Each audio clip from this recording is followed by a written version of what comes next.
Now, from Greater Sandton and beyond, get ready for the Sandton Times Hour with your host, Alexander. Ladies and gentlemen, everyone in between and beyond, welcome to the Sandton Times Hour. It's edition 233. It's week 10 of 2026. I'm Alexander Leibner, and welcome to our first-time listeners. If that's you, drop us a line on WhatsApp, 084 726 3866, and we're not going to embarrass you. Just send us a hello or an emoji, and it's always good to hear if you're part of the show for the very first time. We might even give you a bit of a round of applause, yeah? A bit of an audience here, a bit of a crowd to give you a warm welcome and reception. To you, if you're listening every week in Johannesburg and Pretoria, across South Africa, or everywhere else in the world, online or on air, wherever you are, I'm happy to report that all is well in Sandton land. And Vincenzo, behind the mixing desk again, our audio man, I have to tell you that it's been a fairly uneventful week. Not too much going on, apart from a few birthday-related festivities. To all of those who sent through well wishes throughout the week across the different platforms, you know where to find us.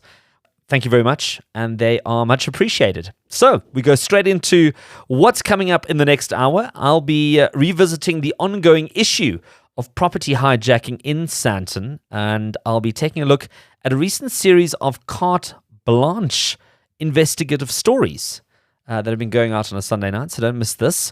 Then our Spotlight interview this week takes a look at the recent Flight Centre Travel Expo that was hosted in Sandton, and I'll be uncovering all things travel for 2026, so stick around for that.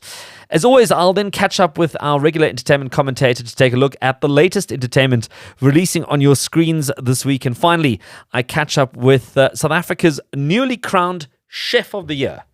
A superb hour is up ahead for you, so make yourself comfortable, grab yourself something lekker to drink or a bite to eat, and kick back and let's enjoy this together. I'm always happy to hear from you, and I always like to hear from you. So if you would like to get in touch, you can send through your questions, comments, or feedback to editor@sandtontimes.co.za.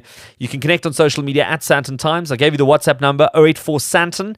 That's 084 726 3866. And as always, you can check out the website, sandtontimes.co.za. And if you're not part of the podcast community, well, make sure to subscribe to that. You can get the Sandton Times Hour on all leading digital audio platforms, including Apple, Spotify, Amazon, YouTube, AfriPods, Podcast Party, and so many more. And be sure to like and share. You're listening to the Sandton Times Hour. So once again, we turn our attention to an issue unfolding behind the high walls of Sandton's luxury suburbs. Dozens of properties, hundreds of illegal occupants, and at the center of it all, a highly organized criminal syndicate operating in plain sight. Million rand homes in prime locations are being systematically hijacked, repurposed, and exploited for profit, leaving a trail of illegal connections, intimidation, and financial devastation for those owners who actually own those properties originally in their wake. Joining me now is Carte Blanche Producer Sebe Buthelezi, who has been tracking the story and uncovering how this latest crime thrives in some of Johannesburg's most affluent neighbourhoods. And Sebe, it's great to have you on the Sandton Times Hour. Thank you for having me. Sebe, Carte Blanche has been running a few stories on this issue of property hijackings. How were you drawn to this issue? It was sort of, when a carrot is just there. I don't know if you remember the property in Bryanston that was making headlines in December, and the city of Joburg visited again in January. And that it became very clear that that's just one property. And the brazenness of, the people being told to leave the property and not leaving, it just made us ask more questions. And so we did some digging. We went to the ground because, where else will you get information but the ground? And what we uncovered, especially after speaking to the ward councillors, was that there were dozens other properties that they'd previously reported to the city of Joburg to try and get assistance, and nothing was happening. From that one property, it became, oh my goodness, there's dozens more. Listen, nothing like a municipal election year to get people moving. But listen, from your experience in terms of, investigating this, how organized did you find these syndicates to be? It's partly quite an opportunistic crime, but at the same time also quite structured. Yeah, so what we found is it's twofold. On the one hand, you have your average person who's just looking for a place to stay, and I guess looking at a bigger housing crisis, finds a home where maybe the owner lives overseas and they're not particularly in that home all the time, and they move in. And that's just them and their little squatting situation. But there's also guys in suits who are much more organized, where they bully their way into the homes, and also they've got the know of the law, because unfortunately the PI Act, even though it was established to protect tenants from unscrupulous landlords, it's sort of created a monster, because you can't evict someone without alternative accommodation. And these criminals are aware of that. So they make sure that they are in the property undetected for 24 hours so that the PI Act can kick in. And I think it was crazy to even discover that all a squatter needs is 24 hours, and you can't kick them out after that. You need a court order. And that's not like we've learned, it's not a simple thing to get. Even if you get the court order, there's still alternatives that you now have to make as the owner. So you're basically inheriting problems from the jump. Like once someone walks into your property, you've now got a problem that you've inherited. So by the sound of things, the magic window is that 24-hour period that you have to act on immediately to avoid any future issues or long drawn-out legal ramifications. Now, you also interface with a lot of the owners who are now obviously tearing their hair out because they're now stuck with this problem. What kind of stories did you uncover chatting to some of these people? That element was the most frustrating, because unfortunately the property is still under their names. So things like municipal bills are under their names. And if it's a group of people living in this property, it obviously shoots prices up. I mean, the one owner we actually featured in the insert, his bill is 450,000 Rand at the city of Joburg.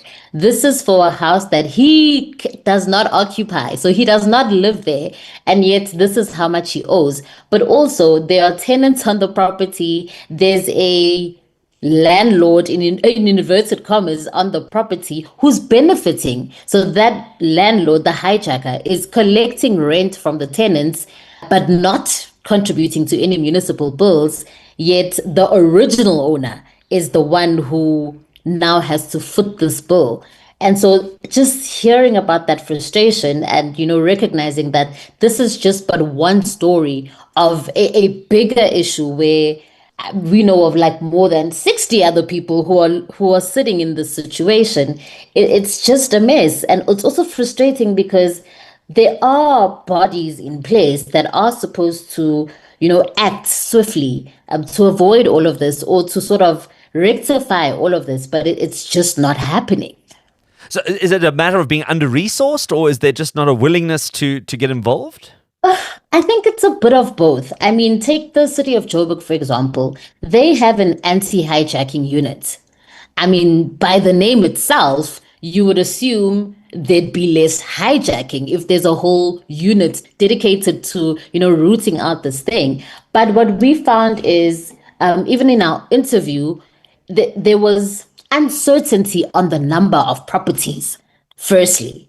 So that alone tells you, okay, there's clearly someone sleeping on the job, because how do you as a unit not know how many properties you are actually investigating? That's one. But number two, as the hijacking unit rightfully pointed out, all they can do is collect data and investigate the cases, but they are not the police. So once they've concluded the case, it's handed over to the police.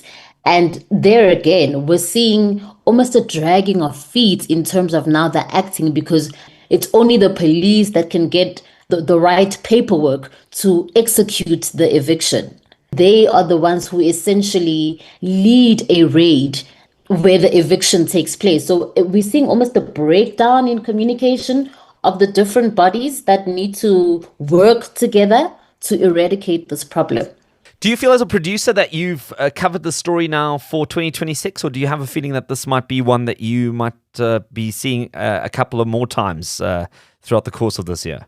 Oh, no, I definitely think more stories are about to pop out, especially because, we focused on 3 suburbs, But our research was extensive on many other suburbs.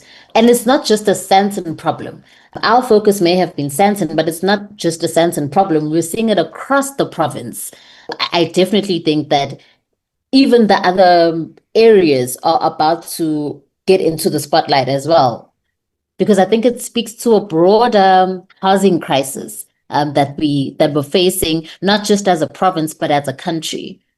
Well, if you want to catch some of this content that Carte Blanche put out on Sunday nights, you can catch it on their website. We'll also put up the details on our website as well, and also DSTV catch up. We'll also have some episodes there. Carte Blanche producer Sebe Buthelezi joining me here on the Sandton Times Hour. And thank you so much for making the time to chat. Thank you so much, Alexander. You're listening to the Sandton Times Hour. After a 6-year pause, the highly anticipated Flight Centre Travel Expo returned this time to Sandton City Centre Court, and it delivered bigger, bolder and more inspiring travel deals than ever before. With 16 suppliers and over 40 brands exhibiting, the event offered a direct access for many travelers to leading names in global travel. I had a chance to connect with Antoinette Turner, General Manager of Flight Centre South Africa, for a spotlight interview and asked her why she decided to bring back the Flight Centre Travel Expo.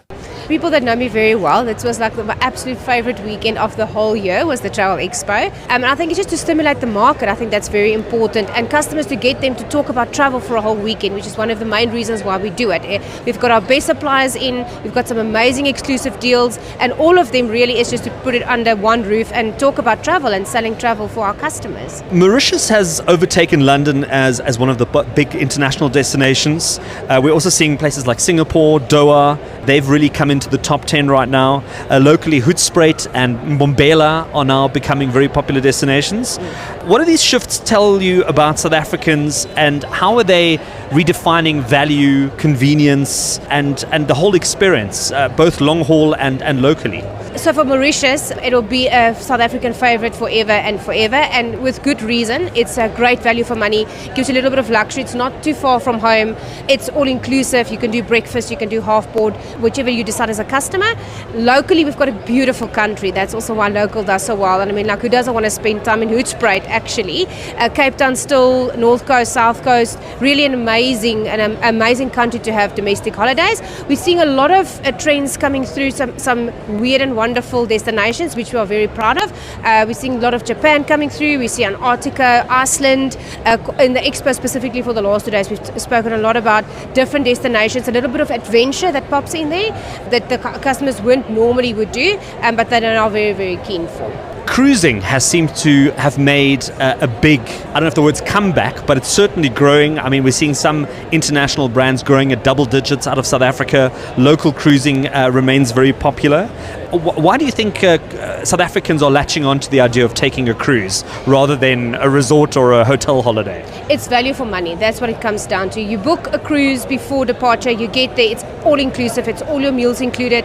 You can prepay gratuities, you can prepay your packages on board, your shore excursions, and especially for South African with South African rand, when you get there, you don't want to pay in dollars, you don't want to pay in pounds. When you prepay everything is done and sorted beforehand. So it's great value for money. You get to see 3, 4, 5, 6 different destinations in one trip. So definitely cruising and touring, amazing value for money.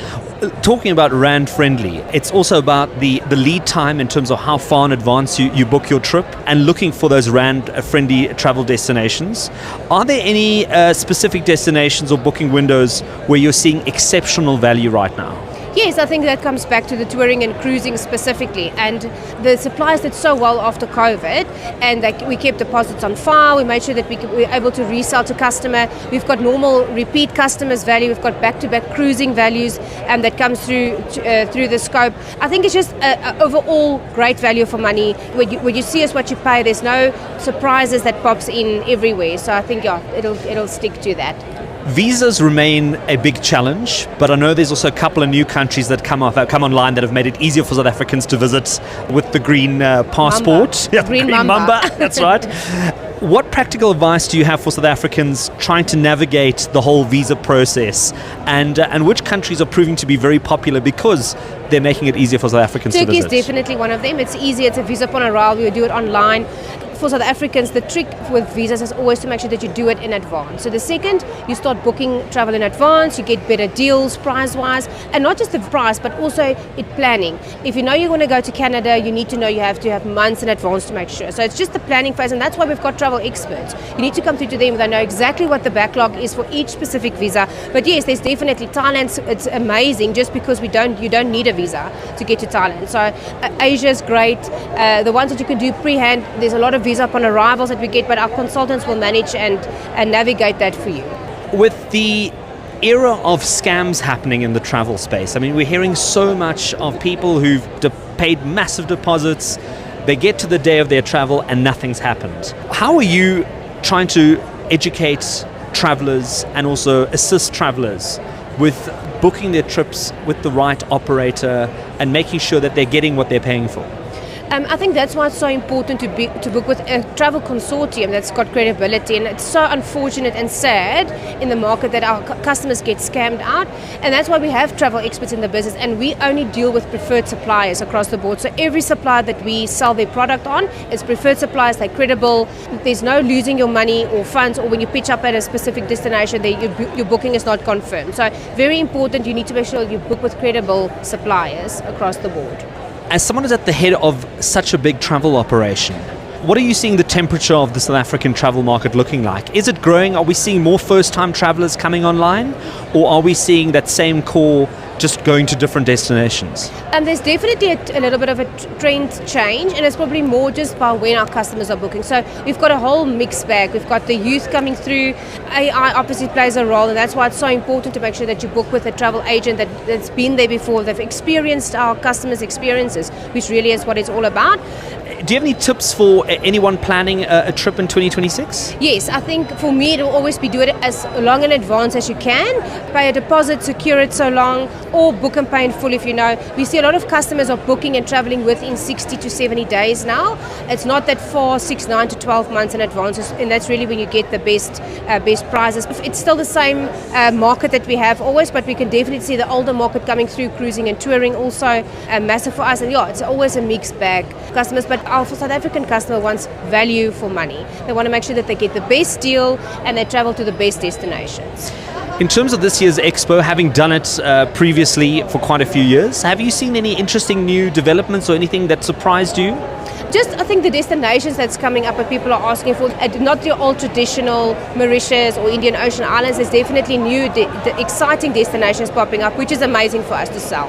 So definitely an element of that. How much do you believe connectivity and rand friendliness and visa access plays in people making decisions? Very big role, definitely. Or do people just say, you know what, I couldn't care less, I'm going on a holiday once a year, I might as well just spend all the money? There used to be an element of that, but now I think the last year, 2 years, we've definitely see the old traditional buying behavior coming back, where customers want to make sure that whatever they spend, they get value for their money. Normally also destinations that you don't go every day, so they might travel less, but then they'll spend more, and it really is the experience of visiting new destinations, not the old traditional ones that they're used to. So it's an element of both. What makes Flight Centre such a strong travel partner, not just for your suppliers, essentially your destination base, but also people booking with you? It's our people. Our people are experienced consultants. We are trusted by our travellers, and I think that's the most important thing, and that will always remain our core as a company. We've got amazing consultants that works for us. They've travelled the world. They've got a lot of experience, and we're a very reputable brand. The voice of Antoinette Turner, General Manager of Flight Centre South Africa, our spotlight interview at the Flight Centre Travel Expo for this week. You're listening to the Sandton Times Hour. And as we head into the second half of the Sandton Times Hour, my name is Alexander Leipner, and if there's anything that sounded interesting, exciting, good, you didn't get the details, well, hop onto the sandtontimes.co.za, check out the show notes for this week's episode, which we try and get up as soon as we can. And you can get a detailed breakdown of everything we've discussed, a couple of extra links, some more reading, some more viewing, if there's a trailer. And of course, as always, you can also check out the social media accounts at Sandton Times and save the WhatsApp number 084 Sandton. That's 084 726 3866. And you can send through your voice notes, text messages, and videos. That's the exclusive Sandton Times WhatsApp number. Right, as always, we connect with our entertainment commentator, Tat Wolfen. And Tat, this week you've been delving a little bit into the behind the scenes of reality television. I was watching a show on Netflix, which I don't often watch as a matter of interest. I think they're pretty much a shadow of their former self. But anyway, the show is called Reality Check, Inside America's Next Top Model.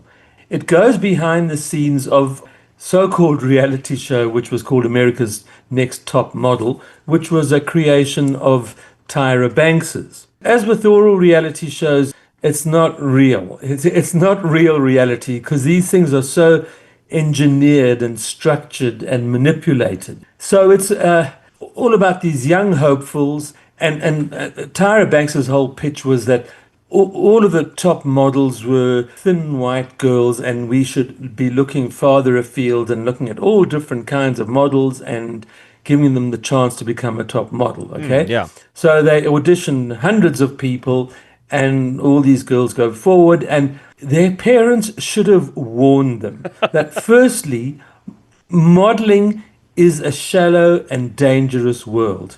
You have to have a very strong personality to be able to weather the sort of rigors they put you through.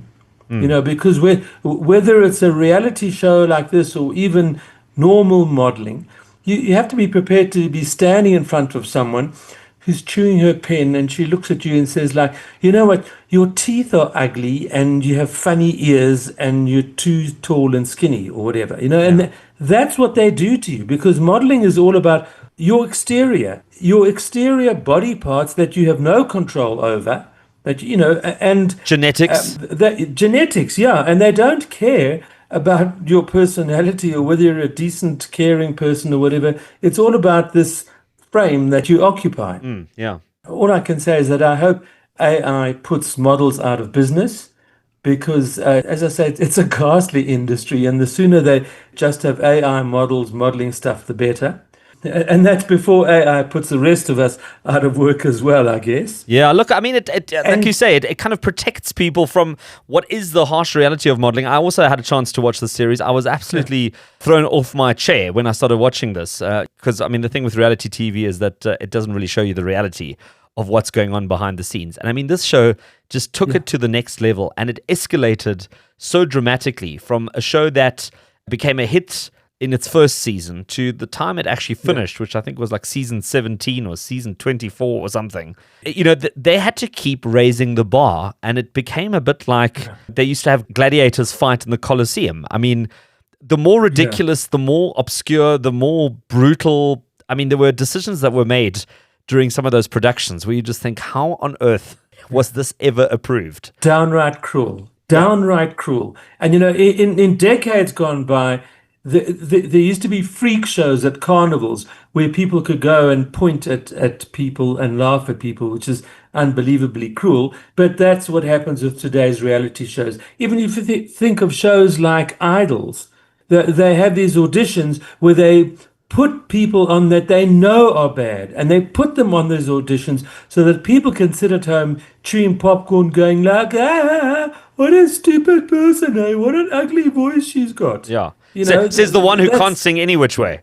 Exactly. Yeah. It's ugly. And I found it difficult getting past even the first episode of the show, which again is called Reality Check, Inside America's Next Top Model. Yeah. I found it difficult watching this because it just made me cringe and made me think of how cruel TV networks and producers are, simply in order to produce something that's going to attract viewers and therefore advertising. Yeah, look, I mean, in the same vein, Netflix seems to have another show that does a very similar job, but that's with The Biggest Loser, which many people might remember. These severely obese people that got onto the show and then had a couple of weeks to try and lose vast amounts of weight. I mean, 100 kilos, 200 kilos, and that show is called Fit for TV. And that does pretty much what the Top Model documentary does. That does it for The Biggest Loser. And once again, the same kind of story. Starts off seems like a fairly good idea, and before you know it, by the end of the last season, it's just, like you say, an absolute freak show. And things that happen behind the scenes and the realities of it, and also the people that are left in the wake of some of these shows. You know, in some instances, some of these people gained all that weight back again and more, apart from the sort of emotional trauma that they had to go through. So anyway, that's the Netflix documentaries, and we don't often get to hear from Netflix or do much with Netflix, but this were two pretty interesting ones to chat about. But you also went to the cinemas as well. You also went to the movies to go see How to Make a Killing, which has just opened this past weekend, and I have to tell you that it's such an entertaining movie. It's about a little boy who's born out of wedlock. His mother belongs to this very wealthy family that lives in this great big mansion, and the patriarch, it's a small but crucial role in the movie, played by Ed Harris. Good to see Ed Harris again. But the patriarch of the family casts the mother out of the family. That's his daughter, obviously, right? He says, you either do what I want you to do, in other words, dispense of this child, or you are no longer part of my family. Okay. And that's what happens. She goes off and makes a life for her own. As a result, her son, whom we see now as a grown man in the movie, her son is at the bottom of the pile. He's sort of last in line after a string of relatives in order to be able to inherit the grandfather / patriarch's fortunes. Right. So he comes up with this idea that he should eliminate, all the relatives who stand to inherit the money ahead of him. Gosh. So essentially, he has to turn into a serial killer. But it's a very dark comedy. It's very funny, but every now and then you have to stop and think to yourself, I'm rooting for a killer here, because you laugh every time he dispenses with someone, and then you realize, maybe I shouldn't be laughing. Yeah. And that's what makes it the very, very blackest of comedies. It was good fun, and it was original. It's so good to go to the cinema and see something that's different. And it's not like, Scream 7 or a Marvel movie number 23 or whatever. It's just an original movie, and it's good fun. And it has a great cast. How to Make a Killing is really a fun night out at the cinema. Nothing wrong. Nothing at all wrong. Well, there you have it. Reality Check and Fit for TV on Netflix, and then at the cinemas, How to Make a Killing. A bit of a mixed bag, but all intriguing in their own way. And Tat Wolfen, always good to chat to you every single week. And we are going to pick this up again next week. And I look forward to our chat next week. Cheers. You're listening to the Sandton Times Hour. Sandton saw another hospitality awards ceremony taking place this past week, which saw chef Carla Schulze of SALON in Cape Town being named Chef of the Year. And it's a superb recognition for her and the team at SALON. And she joins me on the line to chat about this award in her career. And Chef Carla Schulze, welcome to the Sandton Times Hour. Thank you so much for having me. I really appreciate it. Carla, it's good to have you on. And, let's get straight into it and chat about how did you get into the food and hospitality scene? I actually initially was going to study hotel management in Switzerland. And we went out there to look at all the different hotel schools. And I think my fascination was just fixated on the culinary scene. Each course I was choosing, it was always with the most extensive culinary course within it. So it was my mom who said, come back to South Africa, let's do cooking school, see how you fit in there, because she could see my passion was really lying in that aspect. Jackie Cameron, who was the top female chef in the country at the time, had left Hartford House and she had opened her own cooking school. So that is where I applied, and that's where it really all started. I love how you say Swiss hotel school, because that always sounds like a very expensive exercise. And I often find that, I think we think something like cooking and chefing, there's so much that you can study and that you can sort of almost buy and learn, but so much of it is really just passion and your own intuition. Yeah, absolutely, 100%. I think, it was, a big step. And also I think I wasn't interested in going to university either. So I think for me, I was very lucky and very blessed to have found my passion so early on. I was still 18 when I went to Jackie Cameron, and to have stuck with it. I'm turning 30 this year. So to have stuck with it with all these years, I'm extremely grateful that I found it so early on from the get-go. Now, the Cape Town food scene seems to dominate all of these food awards or hospitality awards or awards that recognize great plates being served up to guests. Why do you think Cape Town's become such a hotspot for great food? It's such a beautiful city, and I do recognize that there are a lot of restaurants opening at the moment. There are so many different varieties available in terms of cuisine here. But I'm from Joburg, and I absolutely love Joburg. And I know there's a lot of hidden gems in Joburg as well. But yeah, I think it's the tourist attraction, just a beautiful city as well. But keeping in mind that I also really love Joburg, and I know there's some special spaces there as well. Correct me if I'm wrong, Carla, but I believe that Salon began as an overflow space. I think it is from the Potluck Club down in Cape Town. Is that right? Yes, it did. It did. You'll see our bar area is rather large and the kitchen area is quite small. We started off as a canapé and cocktail bar. And then, Luke Del Roberts opens a restaurant. So people were queuing at the door to come, and people were actually booking to come here and just eating canapes 2 times over. So next thing, we introduced a main course, we introduced a small starter. And before we knew it, we had an 11-course tasting menu. Now, you studied under Luke Del Roberts for almost a decade, I believe. What are some of the most important... Yes, this is my 10th year. Yeah, what are some of the most important lessons that carried you through those 10 years and that you've incorporated into your own sort of leadership style? The reason I just absolutely idolize Chef Luke, he's taught me so much along the way, and there's always... different projects. We're always doing new things. Every year there's a new project, which the projects are also so diverse, which is also why I just keep learning and keep wanting to stay within the group. The most important lesson, besides the cooking factor, is he's always put the team first. So staff is number one priority. And that's something I've really taken to heart, and training people up from the bottom, from scullery to come into the kitchen, creating a happy kitchen culture where people love what they do and they put that into the food, which is the most important part. Just really creating a safe environment. And he constantly challenges me and encourages me to carry on innovating, changing, getting inspired. So for me, that is most definitely my biggest take, and just the utmost support. And I feel very privileged to be able to be trusted with running one of his restaurants.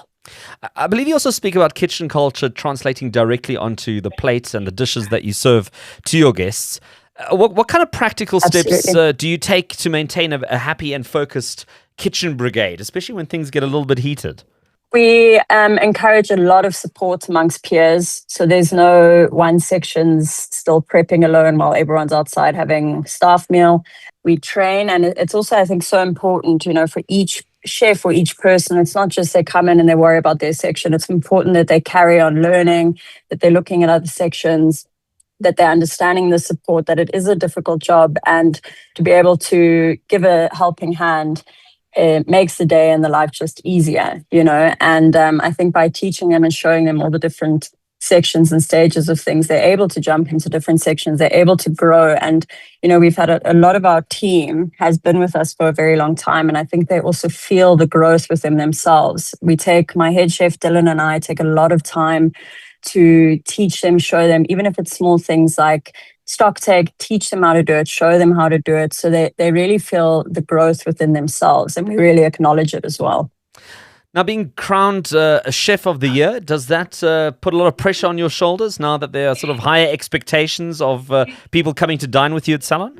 Right now, I'm just extremely, extremely grateful to have been recognized amongst so many talented chefs, which I look up to and respect so much.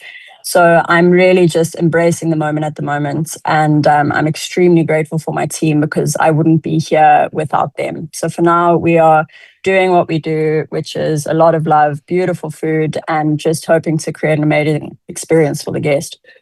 Well, tremendous. There you have it. Carla Schulze. She's the Chef of the Year. She's at Salon in Cape Town. And if you find yourself down in Cape Town, well, make sure to get your booking in early, because I have a suspicion that now with this new title, those bookings are going to be coming in fast and furiously if they haven't so already.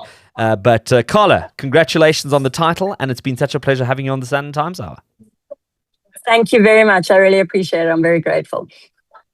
Awesome, Carla. And with that, we're at the end of this week's hour. Feel free to send through your questions or comments or feedback to editor@sandtontimes.co.za. Find us on social media at Sandton Times or hop onto the website sandtontimes.co.za. Make sure to save the WhatsApp line 084 Sandton. That's 084 726 3866 and send through your voice notes, text messages, and so much more on there. And we're always happy to play those out. As always, make sure you subscribe to the podcast on Apple, Amazon, Spotify, and many other leading digital audio platforms and join the growing digital community there. Thank you to all my guests who made time to be on the show this week, as well as the team behind the scenes pulling it all together every single time. It's hugely appreciated. But more so, a special thank you to you for listening. And God willing, we'll do it all again next week.